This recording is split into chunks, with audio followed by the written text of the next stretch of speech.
Hi guys, তোমরা সবাই কেমন আছো? আশা করি সবাই ভালো আছো।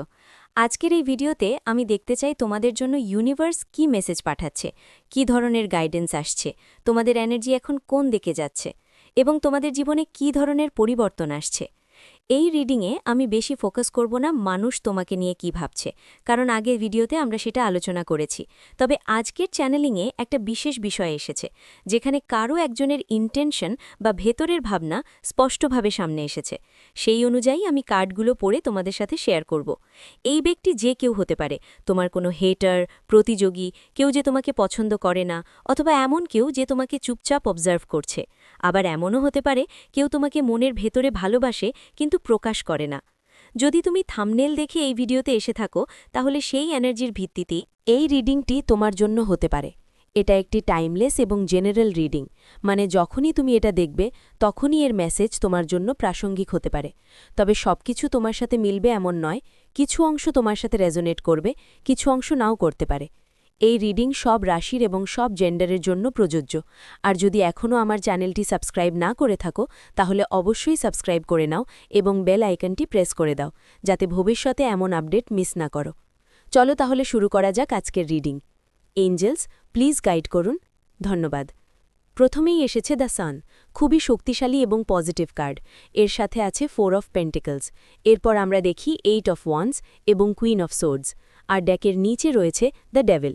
এই কার্ডগুলো দেখেই বোঝা যাচ্ছে তোমাকে নিয়ে মানুষের মধ্যে একটা হিংসা কাজ করছে, কারণ তুমি নিজে খুব পজিটিভ এবং উজ্জ্বল এনার্জির মানুষ। যাদের ভিতরে আলো থাকে তাদের চারপাশে অন্ধকারও তৈরি হয়, এটাই বাস্তবতা। অনেকেই তোমাকে পছন্দ করে, কিন্তু সেটা প্রকাশ করে না। তারা তোমাকে অবজার্ভ করে, তোমার মতো হতে চায়, এমনকি তোমাকে কপি করার চেষ্টাও করে, কিন্তু বাইরে থেকে সেটা কখনো স্বীকার করবে না। কিছু মানুষের ক্ষেত্রে দেখা যাচ্ছে তারা তোমাকে না পেয়ে বা তোমার মতো হতে না পেরে তোমার বিরুদ্ধে নেগেটিভ ভাবনা তৈরি করছে। তুমি স্বাভাবিকভাবে খুবই পজিটিভ, হাই ভাইব্রেশনাল একজন মানুষ। তোমার উপস্থিতি মানুষকে প্রভাবিত করে। মানুষ তোমার সাথে থাকলে একটা ভালো অনুভূতি পায়। শুধু বাহ্যিক না, তোমার ভেতরের ব্যক্তিত্বও মানুষকে আকর্ষণ করে। কিন্তু এই জায়গাটাই কিছু মানুষের জন্য অস্বস্তিকর হয়ে উঠেছে। তারা তোমাকে আন্ডার এস্টিমেট করেছিল, ভাবছিল তুমি দুর্বল, সহজ টার্গেট। কিন্তু এখন তারা বুঝতে পারছে তোমার মধ্যে এমন একটা শক্তি আছে যা তারা আগে কখনো অনুভব করেনি। তোমার এনার্জি তাদের মধ্যে ভয় তৈরি করছে, এক ধরনের অস্থিরতা, নার্ভাসনেস। তারা আগে অনেক মানুষকে কন্ট্রোল করেছে, ম্যানিপুলেট করেছে, কিন্তু তোমার ক্ষেত্রে সেটা কাজ করেনি। তুমি তাদের থামিয়ে দিয়েছ। এটাই তাদের সবচেয়ে বড় ধাক্কা।